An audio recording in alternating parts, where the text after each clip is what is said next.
Hello, hello, hello. Welcome to another episode of Releasing the Badass in You. We're talking about your clients. You have two different types of clients. And are you taking care of them the way that they should be taken care of? So I am not talking about clients that you like and clients that you don't like. I think there are some of those in every business where there's some clients that we really enjoy working a whole lot more with, and some that when the phone rings, you might go, oh, it's them. Now, maybe you're focusing at growing your business to the point where those clients that make you go, it's them, you can let them go, because it's okay to let go of clients that don't align 100% with your business, right? It's okay to say no to providing service to somebody. Maybe there's somebody that does the exact same thing that is better suited to take care of them, right? So that is not what we're talking about today. We're talking about the clients that are those clients that come just for one thing and that's it and they're gone, and the clients that are repeat business, repeat customers. Now, whether they are those one-time customers or those repeat customers, you want to nurture those relationships. And when you're nurturing those relationships, there's different ways to go about it, right? Now, the service that I provide helps to nurture the relationships with the tangible touch and some digital touches as well that can be turned into tangible, which is kind of cool to have a digital product that can be turned into something tangible. So as you nurture your clients, you want to nurture the relationship that you have with them, because you want them to feel the appreciation that you have for them. Because it is one thing to say to somebody, thank you, I appreciate you. And it is another thing for them to feel the appreciation that you have for them. Let me give you an example of, there is a gal the other day. She was working hard in a restaurant and noticed a little bit of a limp happening. And so when she came to my table to refill the coffee, I greeted her by name first off, because I know her name. I make it a point to know people's names that are serving me, right? That way I can thank them. I can communicate with them using their name. There's magic in a name. But then I started the conversation and asking a little bit more about her personally, without, being like, it's like somebody that's nosy and that wants to know everything, but just asking a little bit just of how she was doing. And from what she was sharing, that opened up a little conversation where we didn't go into a whole bunch of deep down personal stuff, but sharing a little bit on the personal side. And I was able to, from knowing what was going on, share my appreciation with her with a personalized twist to it, you could say, more of a personalized message based on what is going on in her life.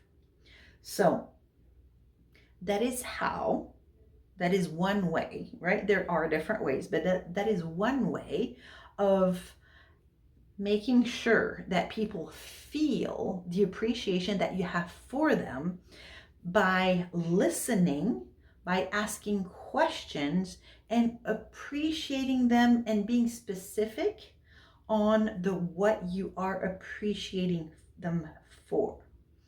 A great example of appreciation that happens and that is more on the automatic is, let's say you're at the grocery store and you're actually going through the cashier line instead of the self-help, when nowadays there's a lot more self-help registers, right? But let's say that you're going through the cashier line and the cashier hands you your change, because you used coins, you used paper money, you used real money instead of a credit card, hands you your change, and you get the thank you for shopping, and you just say thank you and you grab your bags. that is like an automatic thank you. It is not a thank you that actually has a thank you, I see you type of thing. It's not a thank you, I appreciate the work that you do type of thank you. It's just an automatic thank you. So when you are sharing appreciation with your clients, I am going to invite you to be intentional in the messages that you send of appreciation, because your words are very impactful. So when you are sending those messages of appreciation, whether you're using our services or not, be very intentional. Now, if you're using our services or want to use our services, let me know. I'll hook you up, right? That's a little plug right there. But be very intentional on how you appreciate them. Be specific about what you are appreciating about them. And that goes the same also for, if you're appreciating a neighbor for something, it's letting them know the what they're being appreciated for versus just saying, oh, thank you, I appreciate you. I hear a lot of, I appreciate you, I appreciate you. Great. What about me specifically do you appreciate, right? So when you're thinking about your clients, whether they're the long-term residual income producing clients for you or those one-offs, when you do your client appreciation, be intentional and be specific about what about them you appreciate, okay? And guess what? Those one-time off clients, by you sharing your appreciation and then staying in touch with them on a personal touch standpoint, I'm not saying staying in touch with them by advertising, you will be top of mind. And when your products and services are needed, you are more likely to receive a referral from them, even if they were just a one-time client. And with those clients that are coming on a regular basis, do the same thing. Do the same thing, because as you build those relationships, when your products and services are needed, you're not going to even need to tell them, oh, hey, by the way, your referrals are appreciated. That is, I've seen some stickers, the greatest form of compliment or something is your referral, something to that effect, or the greatest compliment I could receive from you is a referral.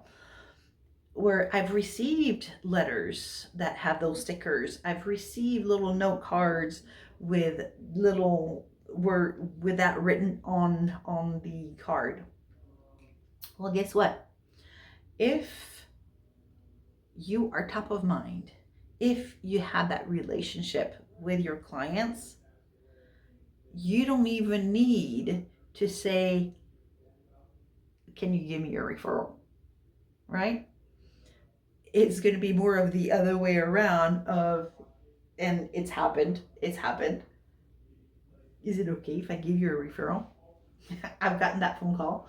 Most people don't even ask me if it's okay to give me a referral. They just connect me with the person that needs what I offer, right? So as you stay in touch with your clients, whether they are the clients that are those one-timers or those clients that are producing that recurring income, think of how you connect with them, of the intention that you put behind those communications, and focus on building the relationships, focus on the appreciation and the gratitude that you have for them trusting you with the needs that they have that need filled. So with that, I'm going to wrap it up. Be sure to come back for another episode of Releasing the Badass in You. And until next time, toodle pip, a hooey ho, and aloha.